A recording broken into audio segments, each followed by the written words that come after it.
ಅಳಿಯ ಮುಗಿದಿದೆ. ಆ್ಯಕ್ಚುಲಿ ಅದು ಬರಬೇಕಾಗಿತ್ತು, ರೆಡಿಯಾಗಿ ಇಟ್ಕೊಂಡಿದ್ದೆ. ಅದು ಇನ್ನೊಂದು ಸಿನಿಮಾ ಜೊತೆ ಒಟ್ಟಿಗೆ ಬರೋಣ ಅಂತ ಇನ್ನೊಂದು ಪ್ಲಾನ್ ಮಾಡಿ ಇಟ್ಕೊಂಡಿದ್ವಿ. ಸೊ ಅದು ಅದ್ರ ಜೊತೆಗೆ ಬರ್ತಾ ಇದೆ. ಫಸ್ಟ್ ನೈಟ್ ವಿತ್ ದೆವ್ವ ಆಲ್ಮೋಸ್ಟ್ ಸೆನ್ಸಾರ್ ಆಗಿ ಯು ಎ ಆಗಿದೆ.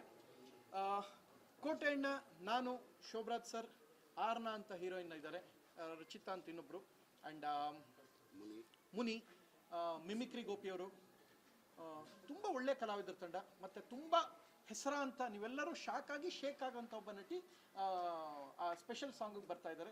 ಅದು ಇನ್ನೊಂದು ಸಿನಿಮಾದ ಹೈಲೈಟ್. ಡ್ರಗ್ ಮಾಫಿಯಾ ಕುರಿತು ಹೀಗೆಲ್ಲ ಯೋಚನೆ ಮಾಡ್ಬೋದು ಅಂತ. ಆಮೇಲೆ ಅರವಿಂದಣ್ಣ ಇದ್ದಾರೆ, ಒಂದು ವಿಶೇಷವಾದ ಪಾತ್ರ. ಸೊ ಎಲ್ಲರೂ ಅಷ್ಟೇ ಸಿನಿಮಾಗೆ ಜೀವ ತುಂಬುವಂಥ ಒಂದು ಪ್ರಾಮಾಣಿಕ ಪ್ರಯತ್ನ ಮಾಡ್ತಾ ಇದ್ದೇವೆ. ಜೊತೆಗೆ ನಮ್ಮ ಲೀಲಾ ಮೋಹನ್ ಅವರು ಇದ್ದಾರೆ, ಇವರು ಕೂಡ ಒಂದು ವಿಶೇಷವಾದ ಪಾತ್ರ ಎಲ್ಲರೂ ಅಷ್ಟೇ. ಈ ಸಿನಿಮಾ ಒಂದು ಕತೆ, ಸ್ಟೋರಿ, ಸ್ಕ್ರೀನ್ ಪ್ಲೇ ಇದು ನಂದಿದು.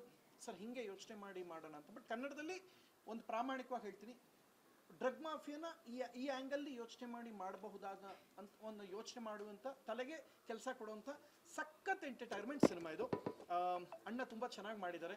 ಈಗ ಮಂಗಳೂರಿಗೆ ಹೋಗ್ತಾ ಇದ್ದೀವಿ, ಇದು ಮುಗಿದ ತಕ್ಷಣ ಫಾರಿನ್ ಸಾಂಗ್ ಇದೆ, ಅದಾದ್ಮೇಲೆ ಸ್ಪೆಷಲ್ ಸಾಂಗ್ ಮುಗಿದ್ರೆ ಸಿನಿಮಾ ಮುಗೀತು. ನೀವೇನಾದ್ರು ಕೇಳೋದಿದ್ರೆ ಕೇಳಿ, ಸತ್ಯವೇ ಹೇಳ್ತೀವಿ. ಅಣ್ಣ ಮಾತಾಡ್ತಾರೆ, ಅಣ್ಣ ಹೇಳೋಣ. ಸಾಂಗ್ ಇಲ್ಲ, ಟಾಕಿ ಮುಗಿದಿದೆ. ಸಾಂಗ್ಸ್ ಅದೇ ಹೇಳಿದ್ನಲ್ಲ, ಇದು ಮತ್ತು ಫಾರಿನ್ ಸಾಂಗ್ ಹೋಗಬೇಕು, ಮಂಗಳೂರಲ್ಲಿ ಒಂದು ಸ್ಪೆಷಲ್ ಸಾಂಗ್ ಇದೆ ಅಂತ ಹೇಳಿದ್ನಲ್ಲ, ಆ ಸಾಂಗ್ ಬಿಟ್ಟು ಫಿಲ್ಮ್ ಆಲ್ಮೋಸ್ಟ್ ಮುಗೀತು. ಯಾವುದು ಇಲ್ಲ, ಮಂಗಳೂರಲ್ಲಿ ಕ್ಲೈಮ್ಯಾಕ್ಸು, ಇದರಲ್ಲಿ ಸಮುದ್ರದಲ್ಲಿ ಬೀಚಲ್ಲಿ ಬೋಟೆಲ್ಲ ತೊಗೊಂಡು ಅದು ಲಾಸ್ಟ್ ಬ್ಲಾಸ್ಟಿಂಗ್ ಎಲ್ಲ ತುಂಬ ಗ್ರ್ಯಾಂಡಾಗಿ ಮಾಡ್ತಾ ಇದ್ದೀವಿ. ಇದು ನಾವು ಬಜೆಟ್ನ ಯಾವುದೇ ಇತಿಮಿತಿ ಇಲ್ಲದೆ ಒಂದು ಪ್ಲಾನ್ ಮಾಡಿ ಕತೆಗೆ ಏನು ಬೇಕು ಸಿನಿಮಾಗೆ ಒದಗಿಸುವಂಥ ಒಂದು ಪ್ರಯತ್ನ. ಯಾಕೆಂದರೆ ನಾವು ಆ್ಯಕ್ಷನ್ ಸಿನಿಮಾ ಅಂದರೆ ಇವ್ರಿಗೆ, ಈಗ ನಿಮಗೆ ಒಂದು ಹೇಳ್ತೀನಿ ಕೇಳಿ, ಸಾಯಿ ಪ್ರಕಾಶ್ ಸಿನಿಮಾ ಅಂದರೆ ಕಣ್ಣೀರು ಇರ್ತದೆ ಅಲ್ವಾ, ತವರಿಗುವ ತಂಗಿ, ಅಣ್ಣ ತಂಗಿ, ದೇವ್ರು ಕೊಟ್ಟ ತಂಗಿ, ಈ ಥರ ಸೆಂಟಿಮೆಂಟ್ ಇರ್ತದೆ. ಸೊ ಇವ್ರ ಸಿನಿಮಾದಲ್ಲಿ ಸೆಂಟಿಮೆಂಟ್ ಅಲ್ಲ, ಆಯ್ ಸರ್ ಅಲ್ಲಿ ಅವ್ನು ಏನು ಹೊಡಿಯೋ ಅಂದ್ಕೊಂಡು ಅಲ್ಲಿಂದ ಶುರು ಮಾಡ್ತಾರೆ. ಹಂಗಂದಮೇಲೆ ನಾವು ಬಜೆಟ್ ಮಿತಿ ಹಾಕೋಕ್ಕಾಗಲ್ಲ. Hope you understand what I'm telling. So ಹಿಂಗಿದ್ದಾಗ ಎಲ್ಲ ಚೆನ್ನಾಗಿ ಮಾಡಿದ್ದಾರೆ. ಆ್ಯಂಡ್ ಲಾಸ್ಟ್ ವೀಕ್ ಕೂಡ ಶೂಟ್ ಇತ್ತು, ಅದು ಪೆಹಲ್ಗಾಮ್ದೆಲ್ಲ ಇದೆಲ್ಲ ನಡೆದಾಗ ಆ ದಿನ ಆ್ಯಕ್ಚುಲಿ ಫೈಟ್ ಶೂಟ್ ಇತ್ತು. ಮತ್ತೊಂದು ಇದು ಮೊನ್ನೆ ಎಲ್ಲ ಮಿಮಿಕ್ರಿ ಗೋಪಿದೆಲ್ಲ ಮುಗಿದಾಗ ಅದಕ್ಕೆ ನಾವು ಅದನ್ನ ಒಂಚೂರು ಬ್ರೇಕ್ ಕೊಟ್ಟು, ಬಿಕಾಸ್ ದೇಶದ ಜನರು ಮತ್ತು ಸರ್ಕಾರ ಮತ್ತು ನಮ್ಮ ಯೋಧರು ಆ ಯೋಚನೆಯಲ್ಲಿದ್ದಾಗ ನಾವು ಶೂಟ್ ಮಾಡೋದು ಬೇಡ ಅಂತ ಒಂದು ವೀಕ್ ಪೋಸ್ಟ್ಪೋನ್ ಆಯಿತು.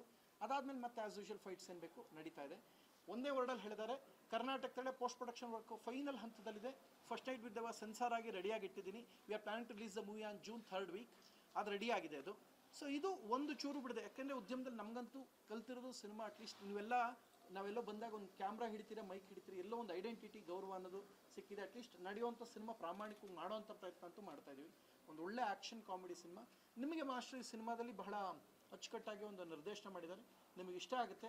ಈ ಸಿನಿಮಾ ಖಂಡಿತ ಸೌಂಡ್ ಆಗುತ್ತೆ. ಡ್ರಗ್ ಮಾಫಿಯಾನ ಈ ಆ್ಯಂಗಲ್ಲೂ ಯೋಚನೆ ಮಾಡ್ಬೋದು ಅಂತ. ಆ್ಯಂಡ್ ತುಂಬ ಪ್ರತಿಷ್ಠಿತ ನಟರು ಶೀಘ್ರದಲ್ಲೇ ಆ್ಯಡ್ ಆಗ್ತಾ ಇದ್ದಾರೆ. ಅದು ಏನಾಗಿದೆ ಅಂದರೆ ಆಲ್ಮೋಸ್ಟ್ ಫೈನಲ್ ಆಗಿದೆ.